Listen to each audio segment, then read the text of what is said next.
Pues vamos a celebrar la tercera conferencia contra el hambre. 352.000 personas, 148.000 hogares sufren insuficiencia alimentaria, leve, moderada o severa. Eso en la capital de España, en Madrid ciudad, según el informe de Madrid Salud de 2017.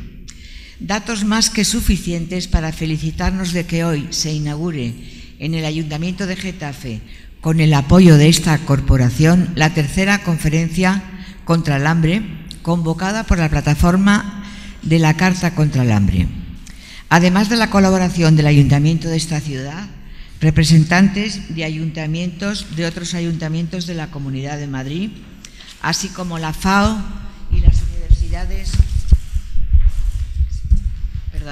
y las universidades Complutense, Carlos III y Juan Carlos han unido sus esfuerzos para promocionar esta causa, porque el fenómeno del hambre sigue creciendo en esta comunidad, por lo que es una tarea urgente mantener y reforzar, tanto en la agenda política como en la opinión pública, esta situación de emergencia grave. Para este acto inaugural contamos con el protagonismo de la alcaldesa de Getafe, Sara Hernández, una socialista de largo recorrido, comprometida desde el inicio en la firma del Pacto contra el Hambre. A continuación, el doctor Carlos Berzosa, en su ponencia marco de esta jornada, abordará el tema de la alimentación vinculada con la salud desde el punto de vista político y ético.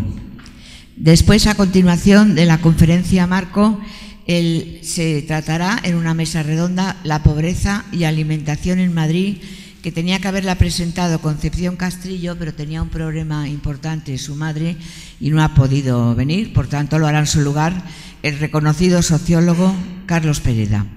Tiene la palabra la alcaldesa de Getafe.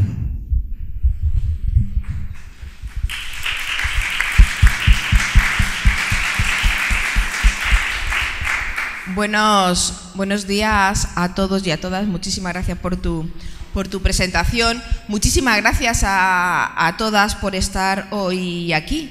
Un encuentro que sin duda alguna es muy potente para hablar de algo que es absolutamente esencial, como es continuar reivindicando la necesidad de que exista un marco común, de que exista una ley por el derecho a la alimentación. Quiero en primer lugar agradecerle a la plataforma de la Carta contra el Hambre, que hace ya algún tiempo se pusiera en contacto con el Ayuntamiento de Getafe para poder organizar este magnífico encuentro. Un encuentro en el que no solo tengo que reconocer la presencia de diferentes ayuntamientos de la Comunidad de Madrid, sino también de una manera muy importante organizaciones sociales, la FAO, universidades. Sin duda alguna aquí también contar con Carlos Berzosa es un placer y es un verdadero orgullo, que le da seña de identidad y, por supuesto, importancia y potencia a un acto de estas características, sin olvidarme, por ejemplo, también del Padre Ángel y otras personalidades que pasarán por aquí. Vemos el mundo político, vemos la situación política y la verdad es que siempre que tengo oportunidades lo digo, que la crispación está absolutamente instaurada, donde permanentemente se destaca lo que nos separa, lo que nos diferencia, en lugar de poner el punto de importancia, el punto de énfasis y todo el foco en aquello que nos une. Y sin duda alguna creemos en el Ayuntamiento de Getafe y en su gobierno municipal que la lucha contra las desigualdades, la lucha contra el hambre, el poner en marcha, en poner en práctica políticas sociales y la erradicación de la pobreza tenía que ser un ejemplo de esas políticas que, con independencia de ideología, nos tenían que servir a todos y a todas para marcar un marco común. Entonces, por eso quiero destacar la importancia en este acto de poder trabajar para tener ese marco común. Ese marco común porque sin duda alguna son muchas las iniciativas, muchas las experiencias que a nivel local se ponen en marcha, pero estas iniciativas, estas experiencias tendrían mucho más empuje, serían sin duda alguna, se las podría sacar mucho más partido si tuviéramos experiencias comunes, si tuviéramos criterios comunes y sin duda alguna objetivos que compartiéramos en todos los rincones de nuestra comunidad. Tengo que destacar, permitidme, porque jugamos aquí en casa, permitidme destacar algunas experiencias locales. No puedo olvidarme de los 2 millones de euros, el programa de 2 millones de euros para acabar con la pobreza energética y para pagar alquileres a aquellas familias que están pasando por peores situaciones. No puedo olvidarme también el fomento del programa de centros abiertos en vacaciones, que tiene una ligazón muy importante también con el derecho a la alimentación, y sin duda alguna uno de los ejes, uno de los que ha sido el eje fundamental de las políticas sociales es el Plan de Inclusión Social y el Observatorio Primero. Muy brevemente, antes de dar la palabra a Carlos, para poder explicar este observatorio y este plan. En primer lugar, el observatorio, porque queríamos tener un diagnóstico real de la sociedad de Getafe, cuáles son sus necesidades y cuáles eran las medidas que podíamos poner en marcha. Un observatorio en el que han participado de una manera muy activa entidades sociales, entidades del tercer sector y, por supuesto, abierto también a la participación política, a la participación de los grupos municipales con representación en el ayuntamiento. Ese observatorio, con esa fotografía fidedigna de la realidad social de Getafe, nos hizo que pudiéramos tener, hoy en día, ha hecho posible que podamos tener entre nuestras manos un plan de inclusión social que establece una hoja de ruta. Una hoja de ruta con medidas de empleo, medidas de acceso a la vivienda, medidas de promoción de la igualdad, de protección de la diversidad allá donde corresponda, de acceso a los servicios públicos, un plan de acción, un plan de inclusión social con objetivos claros, con acciones perfectamente medibles en el tiempo. Y un aspecto también muy importante de este plan es que no solo en su elaboración ha sido participado por la ciudadanía, sino que también de una manera muy importante lo hemos firmado. 33 entidades lo hemos firmado porque queremos sentar las bases de presente y de futuro por la inclusión social en nuestro municipio. ¿A qué me refiero cuando digo eso? Cuando al principio de mi intervención decía la lucha a favor de la igualdad, contra la erradicación de la pobreza, contra las desigualdades, no tiene que tener color político, pues hemos abierto la firma de este plan de inclusión social también a los partidos políticos para que, con independencia de quién pudiera gobernar en la ciudad de Getafe, el trabajo a favor de la inclusión social sea una de las señas de identidad. Lo hemos conseguido en parte, porque desgraciadamente a las 33 organizaciones sociales no todos los partidos políticos se han sumado, pero hay que continuar trabajando. Hay que continuar trabajando porque sabemos que la igualdad y esa inclusión tiene que ser una de nuestras señas de identidad. Por lo tanto, no quiero dejar de perder la oportunidad para decir que esta experiencia local de Getafe hay que trasladarla también a nivel autonómico, y quiero poner en valor el Observatorio para la Garantía del Derecho a la Alimentación en la Comunidad de Madrid. Ese impulso para fijar ese marco común, yo creo que es una de las bases importantes de la importancia y la potencia de este encuentro. Desde Getafe nos lo vamos a tomar también con el ánimo de seguir aprendiendo, de captar también experiencias e iniciativas de otros municipios, de otras organizaciones, para que en Getafe también podamos seguir fomentando y potenciando ese trabajo de políticas sociales que ya venimos realizando a favor de la inclusión social. No quiero terminar sin hacer referencia al marco en el que se desarrolla esta tercera conferencia contra el hambre, y es dentro de la Feria de Asociaciones, porque Feria de Asociaciones del ámbito de salud, la Feria de Salud, porque salud y alimentación también creemos que son dos factores que van íntimamente relacionados. Así que también permitidme el poder reconocer el trabajo del Consejo de Salud, el trabajo de 9 entidades del ámbito de salud que también están realizando durante estos días hasta el próximo 7 de abril diferentes encuentros, entidades, no solo para la promoción de la salud, sino también de una manera muy directamente relacionada, por lo que supone también el derecho a la alimentación. No quiero terminar sin repetir mis palabras del inicio. Muchísimas gracias a la plataforma por pensar en Getafe para organizar este encuentro. Sin duda alguna, para nosotras es un aliciente para continuar trabajando, y a todas las entidades que hoy estáis aquí, que vais a pasar a lo largo de todo el día, a todas aquellas mentes privilegiadas que nos vais a seguir a hacer que sigamos aprendiendo para que Getafe continúe los objetivos que se ha marcado. Getafe a favor de la inclusión social, Getafe en la lucha contra las desigualdades. Muchísimas gracias, felicidades y ánimo, porque esto, como siempre digo, es un punto y seguido.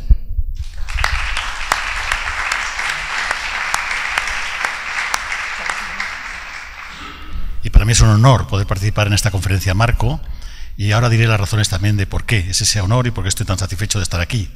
Muchas gracias a la alcaldesa, a Margarita, que al principio, pero ya te he reconocido muy bien.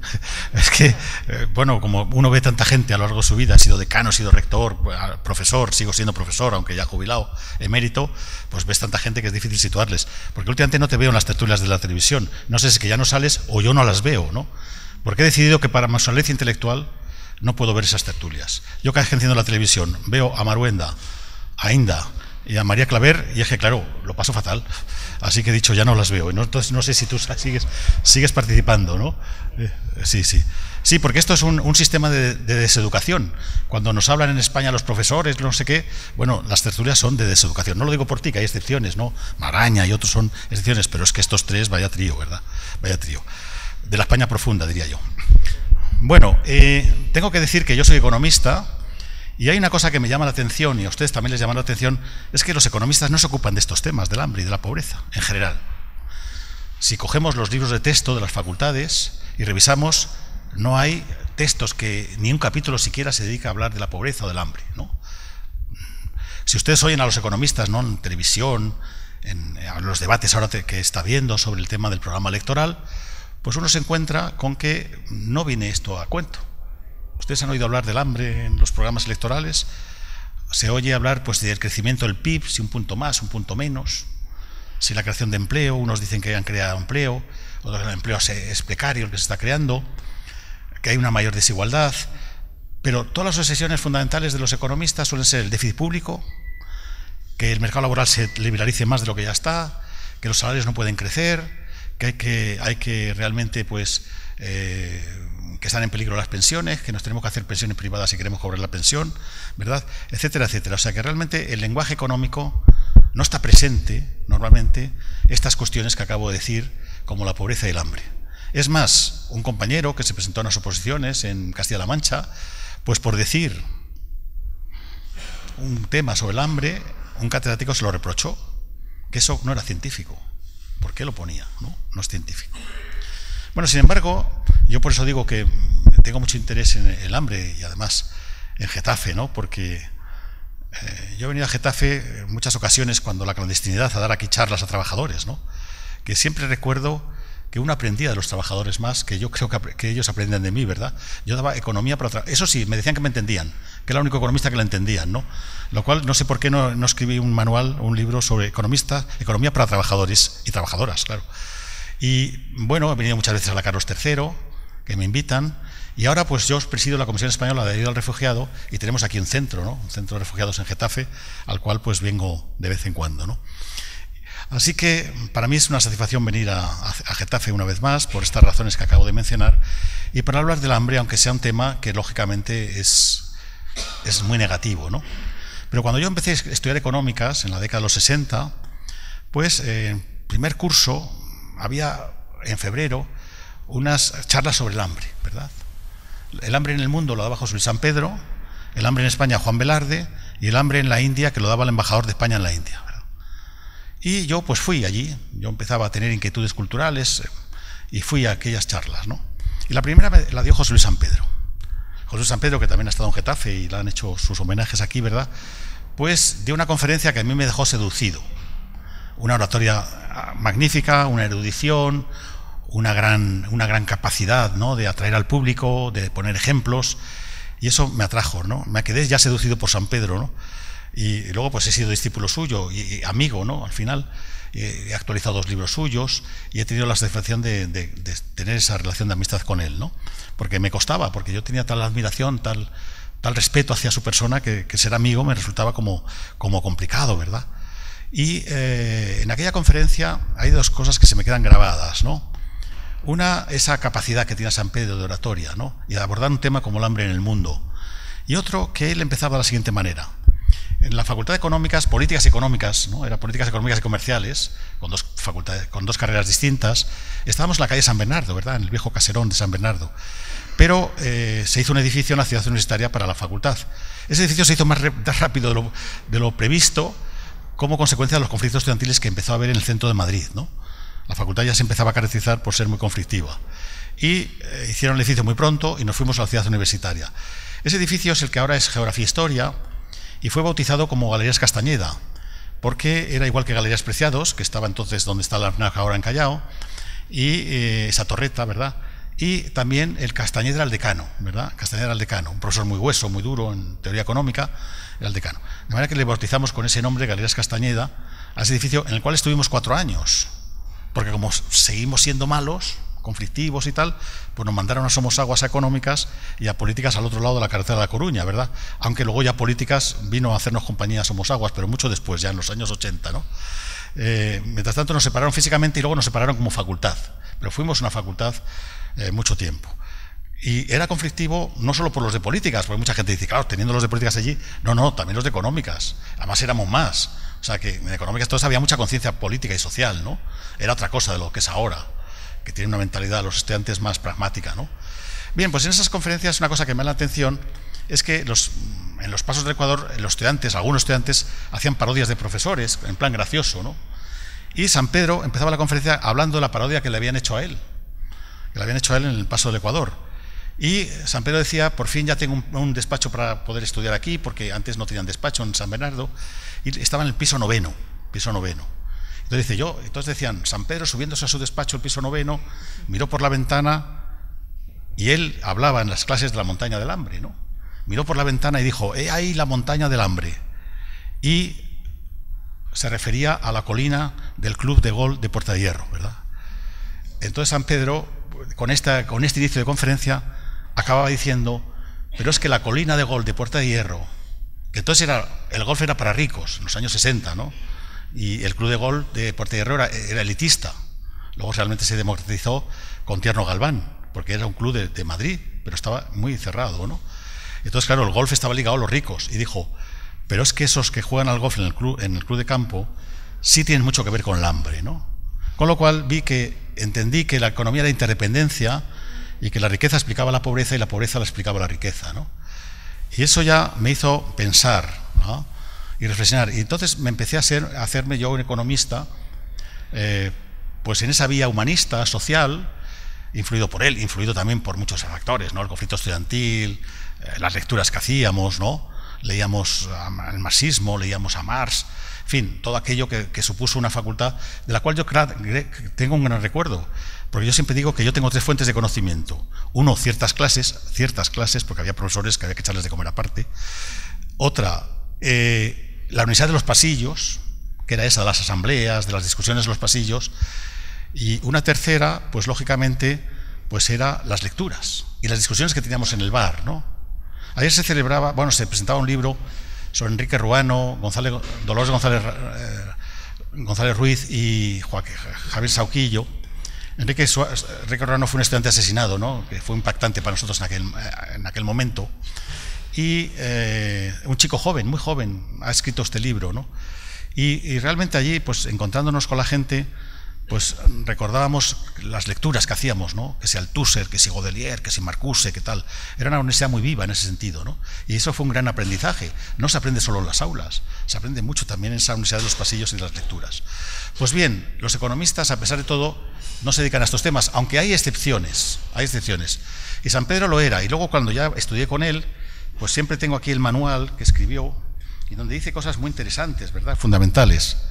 Dice, por eso propongo que entendamos la economía como la ciencia de la pobreza y que ante la realidad nos preocupe sobre todo esa pobreza, tanto más extraordinaria y sorprendente cuanto que sigue invencible en esta época nuestra de fabulosa técnica. La realidad para el economista aparece así dominada por la pobreza, por ese hambre que ha sobrevivido a milenios de progreso y a tantas maravillas de la ciencia. Fíjese que en los años 60 escribía esto, ¿verdad? ¿Cómo es posible que en un mundo en donde se ha llegado a la Luna, donde hay un avance tecnológico de tal calibre y tan importante, siga habiendo pobreza y hambre? Todos los hambrientos son pobres. Los pobres no son todos hambrientos, realmente es un núcleo más amplio, pero claro, el pobre normalmente sufre pobreza energética, malnutrición también, tiene más propenso a las enfermedades, una esperanza de vida menor. Todo eso está suficientemente contrastado empíricamente, ¿no? De manera que tenemos una situación de demasiada polarización por esa falta de estado del bienestar que está sucediendo. ¿Y qué pasa en nuestra Comunidad de Madrid? Tanta riqueza y que a veces presume el presidente de que aquí vamos bien económicamente porque se han bajado impuestos. Y dicen como gran cosa, hemos bajado impuestos, o quitamos el impuesto de sucesiones, no lo necesitamos. Pero a cambio, ¿qué está pasando? Recortes en sanidad, recortes en educación, recortes en la ley de la dependencia. Y no se atiende a toda esta gente que se ha quedado fuera del juego, que está en pobreza, que está en hambre, que está en riesgo de pobreza, que está en estos momentos excluida del sistema. Es los invisibles, que a veces no lo vemos, no lo vemos. Y los economistas, lo que le pasa a mis colegas de profesión, es que no pisan ni los medios de comunicación, ni los transportes colectivos, van en coche, a todas partes. Y claro, como no hacen eso que decía San Pedro, el ejercicio de vamos a ver qué pasa, cómo vive la gente en la periferia, que no todo el mundo vive como nosotros, pues la pobreza y el hambre no entra en los programas económicos. Solo se dice, bueno, hemos avanzado. Sí, hemos avanzado, pero desigualmente. Y es realmente escandaloso que en una sociedad rica existen pobres y gente pasando hambre. Y eso tiene mucho que ver, repito, con estas políticas que se han hecho en los últimos tiempos. Y luego, ¿por qué hay bancos de alimentos, no? Bancos de alimentos. Porque es necesario. Fíjese que mi padre murió el año pasado, en julio, con 99 años, ha estado trabajando en un banco de alimentos hasta los 96, hasta que le pusieron el marcapasos. Seguramente ustedes lo han visto, porque en televisión cada vez que iban, pues le sacaban a él, a un señor de 90 y tantos años de voluntario, pues era un número. Le sacó una vez Bertín Osborne en la televisión, me llamó una amiga y me dijo, he visto a tu padre, por cierto, está mejor que tú, ¿verdad? Está mejor que yo. Sí, porque hasta el final estuvo muy bien, afortunadamente, ¿verdad? Así que, ¿por qué existen esos bancos de alimentos? Y decía el presidente del Banco de Alimentos, es que esto es un gran fracaso de la sociedad. Es un fracaso nuestro, que haya bancos de alimentos. Por eso, y ya voy acabando, Evaristo, por eso es necesario que hagamos políticas públicas para acabar con eso. Hagamos políticas públicas. Por eso es necesario que no sea simplemente estos voluntarios, que es muy importante y loable su labor, que acuden a resolver el problema, sino que tenemos, por una parte, que acudir con leyes. A mí la iniciativa de la ley me parece fundamental, y no es casualidad que precisamente se nieguen a ella PP y Ciudadanos, se nieguen a que haya una ley, bien porque no lo quieren reconocer, porque dicen que las cifras no se las creen. Lo ha dicho Montoro, lo dijo en su día, esto es el informe Oxfam, sí, pero el INE es un instituto público oficial, no se lo creen, o bien porque lo quieren ocultar y que sea siendo invisible, y no quieren reconocer que es un fracaso de la sociedad y de estos modelos económicos de los cuales ellos son fervientemente creyentes, ¿no? Así que en este contexto estamos. Yo por eso estoy satisfecho, dentro de que me angustia que siga habiendo hambre, y hayan pasado años y siga habiendo hambre en mi comunidad, en mi país, y no digamos en el mundo, esa tragedia de los refugiados, de los emigrantes. Pero yo sigo siempre, porque a veces me dicen, es que eres muy pesimista. Una alumna me dijo, es que siendo tan pesimista no sé cómo sales de la calle. Y digo, no, te equivocas, en mi vida soy muy optimista, mis amigos. Dijo, bueno, he sido rector de la Complutense, para lo cual hace falta ser optimista. Luis Ángel Rojo, catedrático destacado y que fue gobernador del Banco de España, me felicitó y me dijo, pero hay que estar loco para ser rector de la Complutense. Él, que era gobernador del Banco de España. O sea, pensaba que había que estar más loco para ser rector de la Complutense que ser gobernador del Banco de España, ¿verdad? Rector, tenemos que ir acabando. Ya le he visto a Evaristo, ya sé. Acabo. Quiero decir que yo, a pesar de todo, soy optimista, y siempre cito la frase de Gramsci: ante el pesimismo de la inteligencia opongamos el optimismo de la voluntad. Y gente como ustedes a mí me hacen ser optimista de la voluntad. Muchas gracias.